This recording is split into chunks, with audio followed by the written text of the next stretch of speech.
Video बनाई थी द्रौपदी के ऊपर, उस वीडियो में आपने ये बताया था कि द्रौपदी एनर्जी है जो 5 एलिमेंट्स को एनर्जाइज करती है, और वो 5 एलिमेंट्स पांडव ऑब्वियसली।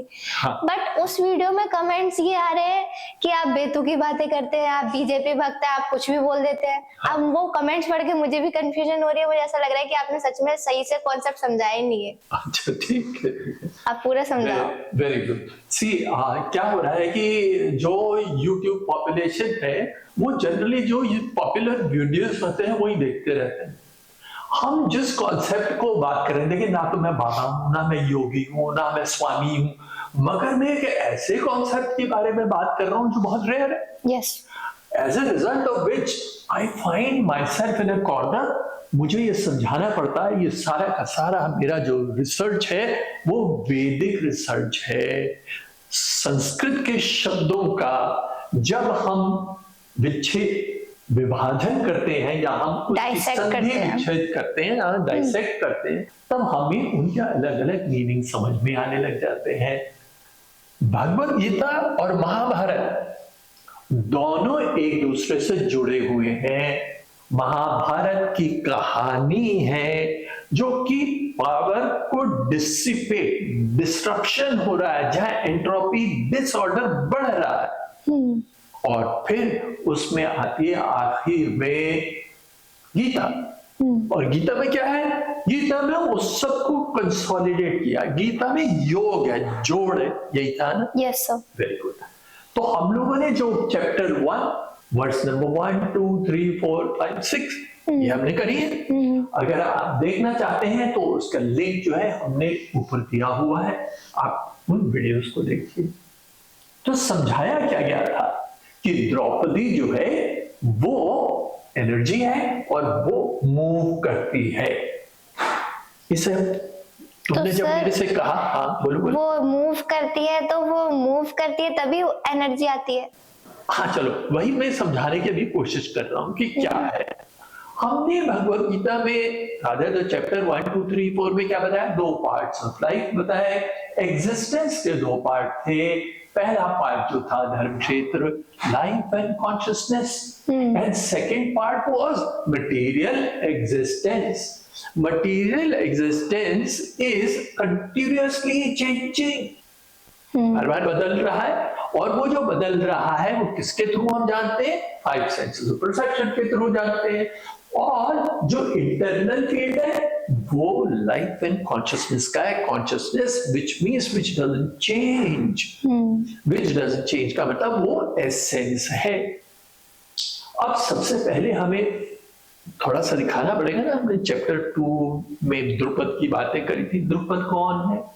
तो कहानी थी वो हमारी महाभारत में। महाभारत में कहानी थी कि द्रुपद और द्रोण आपस में मित्र थे। द्रोण जब जो गरीब थे और द्रुपद जो थे किंग थे, ठीक है ना? द्रुपद मतलब द्रौपदी के पापा।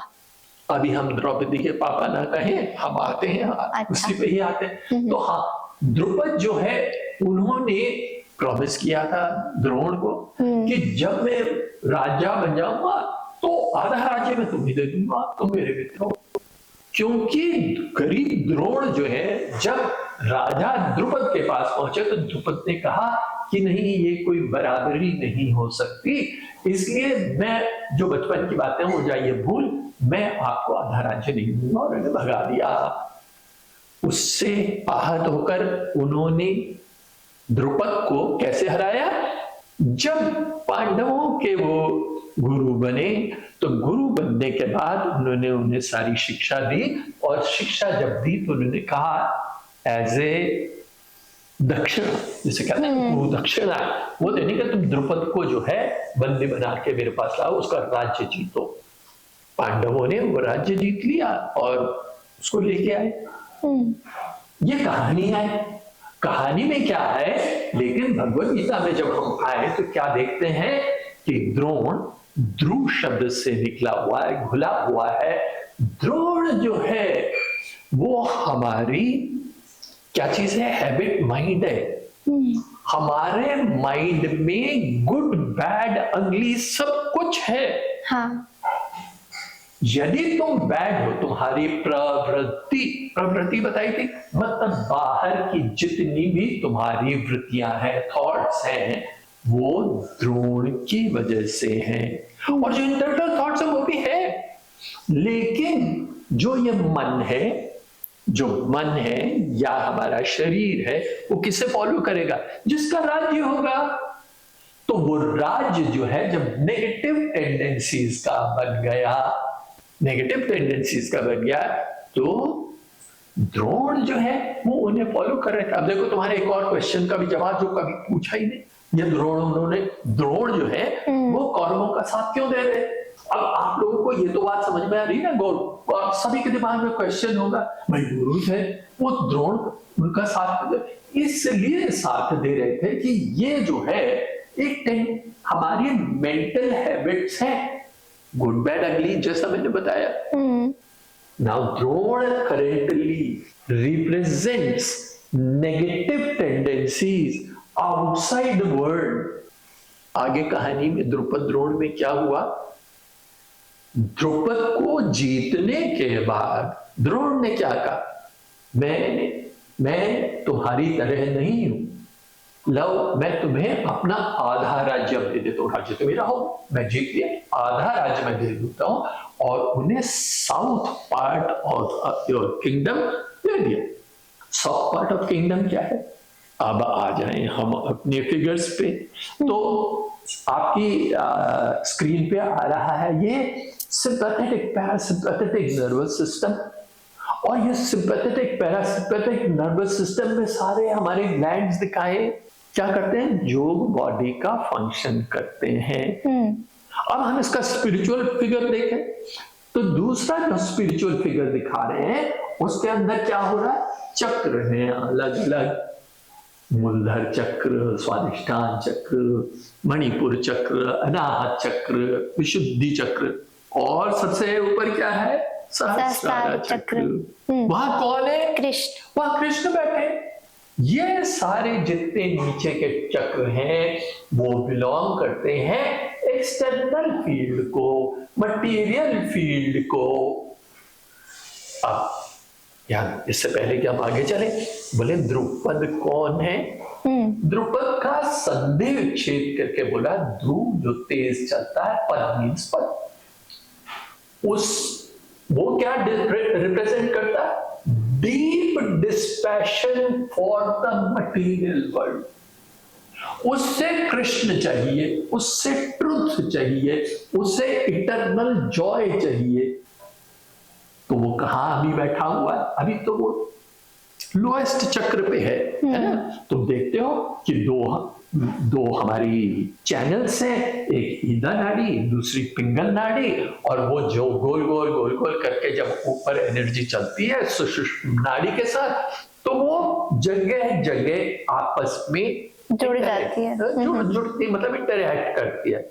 उन जगहों को चक्र कहते हैं। वहां वोर्टेक्स प्रोड्यूस होती है, मतलब वहां पे मूवमेंट, मोशन है या सब कुछ है। वो क्या है? वो एलिमेंट्स है। अब धीमे धीमे द्रुपद रिप्रेजेंट्स दैट। द्रुपद को मूलधर चक्र से वहां तक ले जाने वाला कौन होगा? द्रुपद ने क्या किया? यज्ञ किया। यज्ञ में क्या इच्छा थी? यज्ञ में इच्छा ये थी कि मेरे पास एक ऐसा पुत्र होना चाहिए या ऐसा टूल होना चाहिए जिससे मैं द्रोण को मार सकूं। यह रिप्रेजेंटेशन है। आदमियों को मत देखो, यहां देखो उन टेंडेंसीज को जिसकी वजह से वो जो उसको डीप डिस्पैशन है टुवर्ड्स मटेरियल, जिसका डिजायर है कि वो वहां पहुंचे सहस्त्र चक्र पे, वो क्या है, किस तरह से जाएगा? तो उसने यज्ञ किया। यज्ञ क्या होता है? यज्ञ की अग्नि से कौन पैदा हुआ? धृष्टद्युम्न। हाँ, तो देखा ना कि क्या हुआ? वहां से अग्नि से पैदा हुआ धृष्टद्युम्न।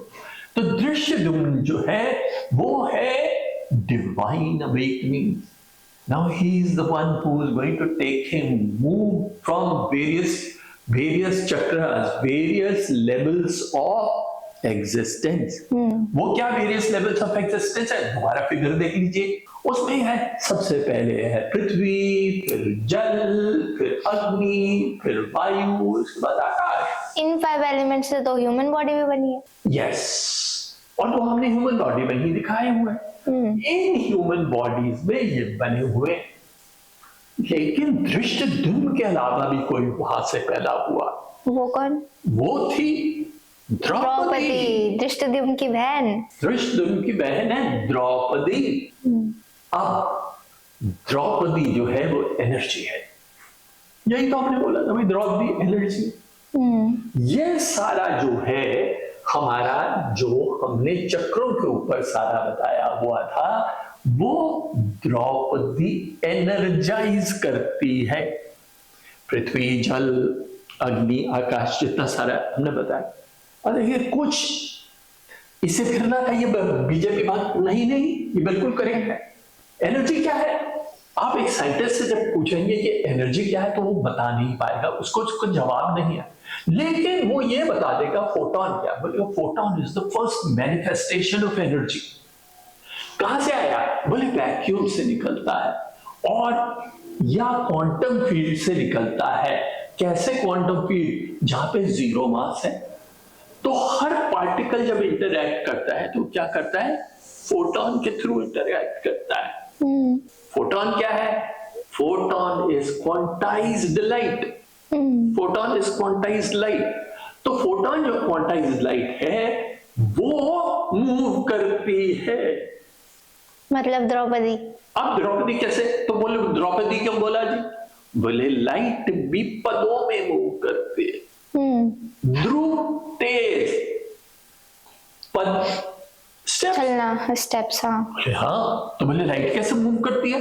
लाइट इस तरह से मूव करती है कि जब फोटोन प्रोड्यूस होता है तो photon is energy particle. This energy particle disturbs the electric field. Electric field in turns makes a magnetic field. This magnetic field wraps around the electric field. And then magnetic field creates an electric field. Then, अरे भाई, यही चलता रहेगा ना? ये तो यही चलता रहता है till what time? Eternity. चलते ही रहता है। लाइट जो है वो क्या है कि वो पदों में चलती है। चल रही तो बहुत तेज, कैसे द्रुत गति से चल रही है, उससे तेज कुछ चलता ही नहीं है। और मेरे से जो साइंटिस्ट लोग हैं वो डिस्कशन ना करने लग जाए कि आपने तो कुछ गलत बता दिया यहाँ। अगर मैं आपको बोलूं कि लाइट जो है, जो फोटोन है, photon is frozen in time. Photon कहीं मूव नहीं करता, कहीं कुछ है ही नहीं। ये सिर्फ इतनी सी बात कि yes, when we will start to talk in terms of light and the Vedic light, when we talk of अग्नि मिले पुरोहितम, तब हम वहां पे बात करेंगे। कुछ भी नहीं है संसार में। But anyway, back to our this thing. Draupadi वो पद है जो एक एक करके पानी, जल, पानी, अग्नि, वायु और आकाश, इसको एनर्जाइज करती है। मतलब पांडव, मतलब 5 पांडव, उनको रिप्रेजेंट किया हुआ है। हमारा लास्ट फिगर देखिए कि सबसे नीचे है सहदेव, उसके ऊपर है नकुल, इसके ऊपर है अर्जुन, फिर हमारा भीम और युधिष्ठिर। तो ये 5 पांडव हैं, वो रिप्रेजेंट करते हैं। मैं बार बार यही कहना चाहता हूं कि जो संस्कृत की शब्दावली है, उन शब्दों के डीपर मीनिंग्स भी होते हैं। जब हम डीपर मीनिंग्स को देखने लग जाते हैं, तब हमको reality of existence, total reality जो है वो मालूम पड़ जाती है। आई बात समझ में देवी जी? आपको कुछ क्वेश्चंस ये भी आते हैं कि जो कुंती जी के थे, जो वो 6 पुत्र थे, पर बोले 5 ही जाते, एक कर्ण भी तो था। हाँ, ये एक सेपरेट क्वेश्चन है, इसे हम सेपरेटली ही लेंगे। अभी हम द्रौपदी पे ही रुके रहे। द्रौपदी के बारे में आपके जो और प्रश्न आ रहे हैं उनको आप नीचे कमेंट बॉक्स में लिखिए। हम कोशिश करेंगे कि उन्हें वीडियो में या वहीं पे ही आपके कमेंट्स में ही जवाब दे दें। ये जो छोटी छोटी सी बातें हैं ये बहुत इंटरेस्टिंग बन रही हैं और मुझे लगता है आप लोगों को बहुत मजा आ रहा होगा इसमें। ऐसे प्रश्न करते रहिए, हम आपके जवाब देते रहेंगे और हमारी भगवद गीता की क्लासेस को ज्वाइन करिए जिसका लिंक हमने डिस्क्रिप्शन बॉक्स में दिया हुआ है। वीडियोस हमारे जारी रहेंगे। Please share, subscribe and like, हम आपका इंतजार करेंगे।